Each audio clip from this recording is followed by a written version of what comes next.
Before leaving the house, I was listening to this interview. It was this young doctor from France, and she's also a writer, and she was invited to help the victims of the medical experiment psychologically, because, like she found out, the state has a nation of dysfunctional people, result of the medical experiment and the whole, you know,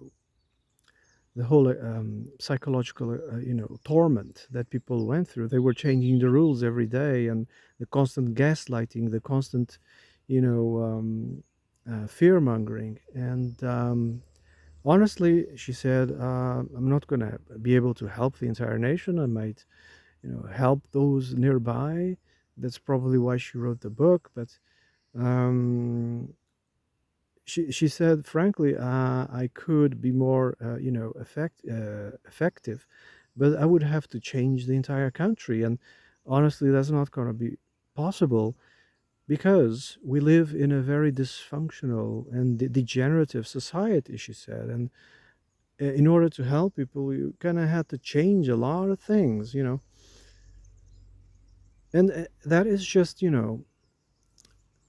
what's going on in the entire world. It's not just in France, it's around the world.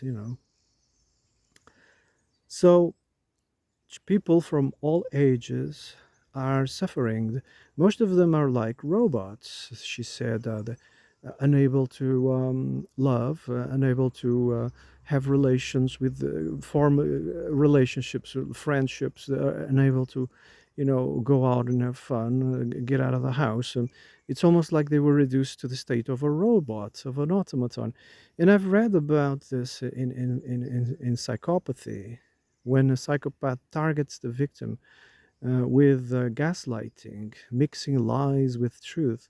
The victim no longer knows what's real and what's unreal, and eventually arrives at a point that it stops working, it stops functioning, and just limits to what the psychopath says. Go this, do that, And they're like, stop. Okay, I stop. I'll just do whatever you're saying. I don't think, I don't move, I don't do anything else.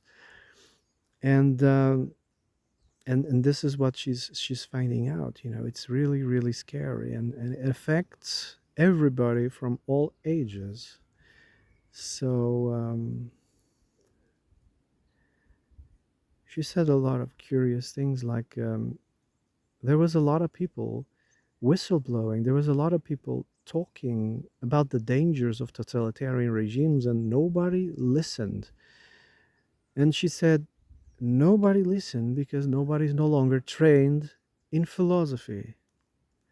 Yeah, nobody's trained in philosophy, and therefore they can't think critically. They can't think critically. They can't think outside the box.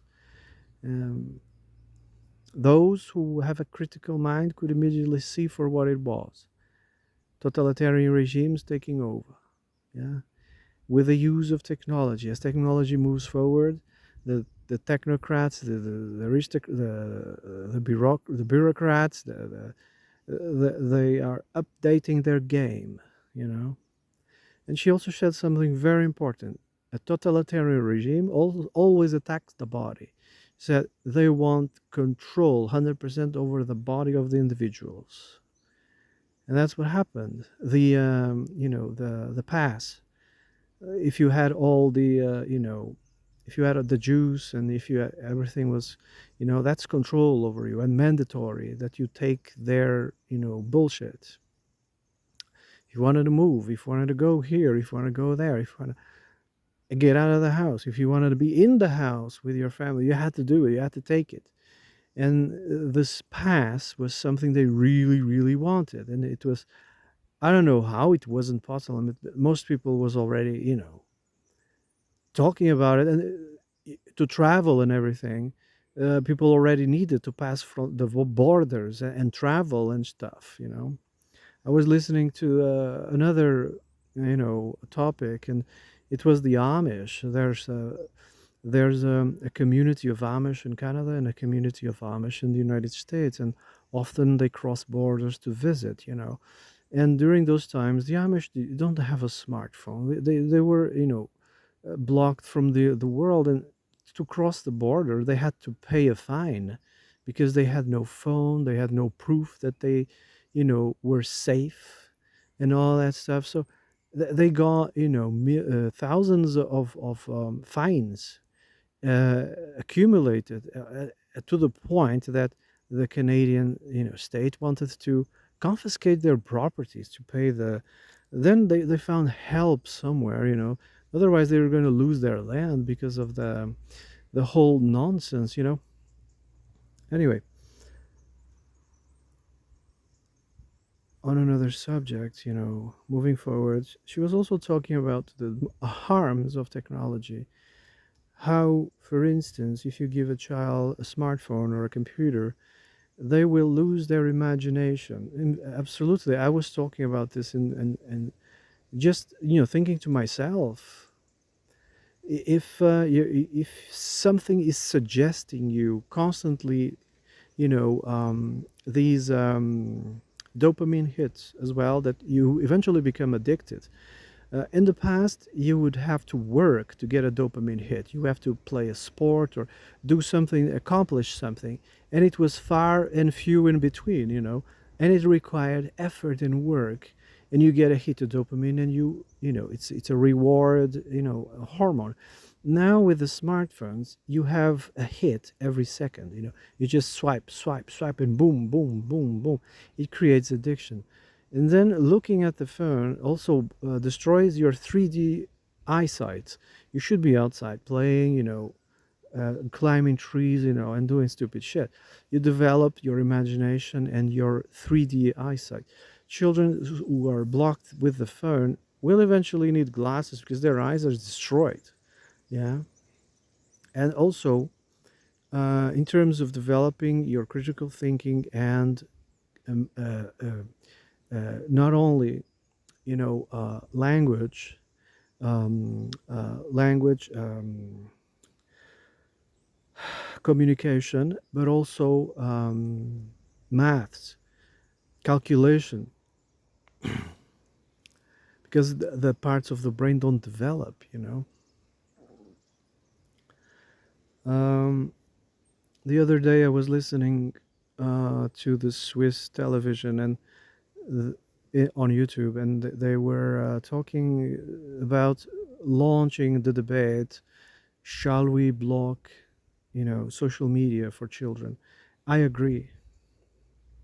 There was some cases, children talking, especially women that are more touchy about their visuals, and they became polygamous and you know eating disorders, basically all kinds. The one I can't remember right now. It's polygamy, and the other one I can't remember right now. But it's about eating disorders, and they pretty much, because of social media, they wanted to res- um, look like those videos. They wanted to look like, again, comparison is the thief of joy. I was, entertaining this thought, and I said to myself, it's not just social media. I think comparison as the enemy of joy started when we invented the photograph.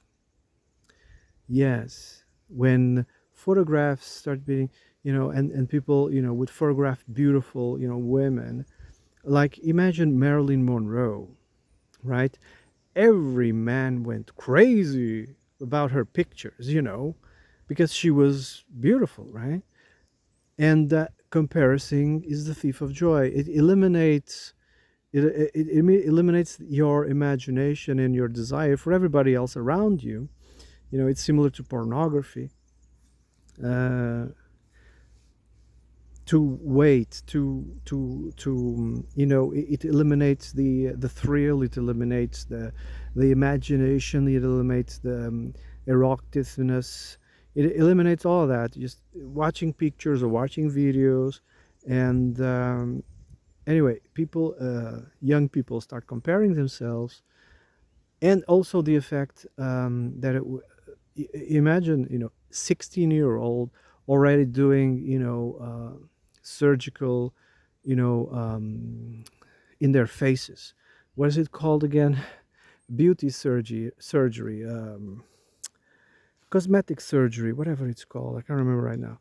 And imagine that. That's crazy. Someone was making, a joke about it. Yeah, yeah. When she has a baby, they're not going to resemble a bit. The father's going to be like, "What the? I'm going to do a DNA test, man. The baby's so different." Yeah, because the mother did some surgery, some plastic surgery. There you go, some plastic surgery and some Botox. At the age of 16. I mean, that's crazy. So, so to me, it started with photograph, video, and now it's gotten worse with this modernity. It's um, it's it's a destroying the perception of people, destroying the natural. It's destroying the perception of the real world and implementing it with a fake world. Eventually, that's what a totalitarian regime is. A totalitarian regime wishes to destroy the natural world, the world that we experience every day. It wishes to replace it with a world invented by the system. A matrix. People talk about, oh, it's a matrix. It's a hologram. It's a this, it's a that. Be careful what you're wishing for. You're just playing into the psychopathic control grid. Yeah, you better, focus on the old gods, the gods of the mountains, the gods of nature, right? And the gods of the intelligible, right? The ones who don't have a body, or, you know, you have to focus on those, and let go of this gaslighting, this world that is trying to come into existing, and it's a fake world. It's a fake world created by technocrats, autocrats, and totalitarian. They wish to literally turn you into an automaton. you know she was saying people literally checked out. They are like robots. They no longer have fun. They don't talk to their friends or family. They are just waiting for more instructions, and they lost the will to live. You know.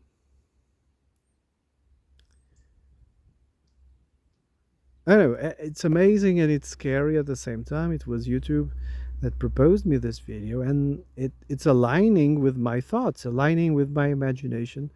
And I'm like, I'm not a doctor or a specialist or whatever, and this woman is talking my language. Anyway, mm, she said the nation was in trouble, and she couldn't help everybody, and it's a decadent, degenerative society, the Western society in general, and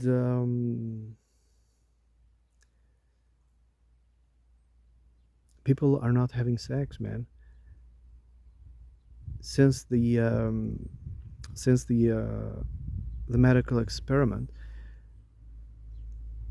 When they used to arrest, I don't know if you guys remember, they used to arrest people going to a party, kids, young people, they go to a party, to meet others and party and dance and drink and whatever. And that's how, people through those activities that sometimes form, a relationship for life. And they used to raid those parties with police, crazy totalitarian dystopian, the trauma that they inflicted on those young people, that they you know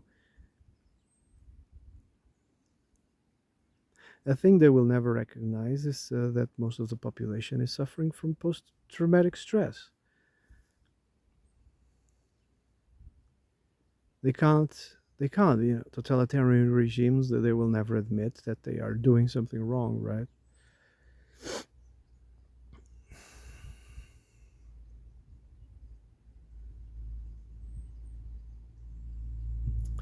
Anyway, there's a new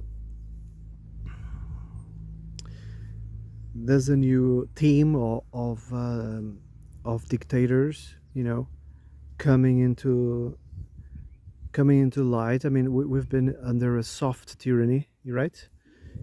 They know they can't really get out of the shadows like in the past and show their faces. Now it's a different type, more, more sneaky. It's soft and everything, but totalitarian nonetheless.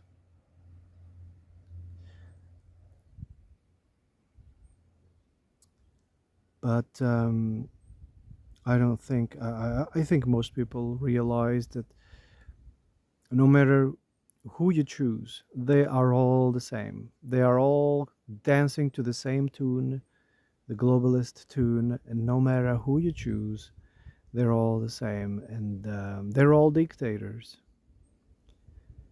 Yeah, they are showing their hand. They are showing their game. The internet has exposed their game. It's impossible.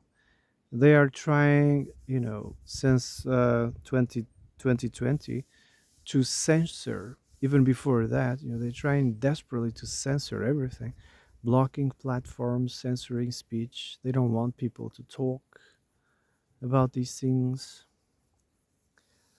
Um, when they can't, make the platform bend the knee, they just block them.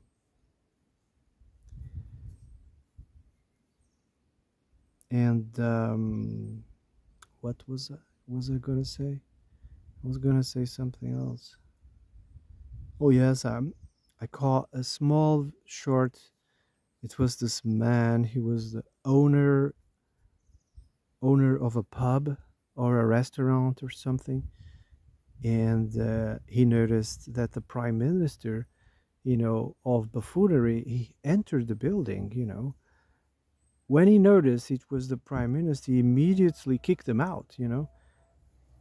That's his right. That's his place. It's private property. He has the right to kick him, and he kicked him out. The prime minister was kicked out. It was beautiful. You know, I'm not gonna say which country it was, but I think you guys notice who I'm talking about.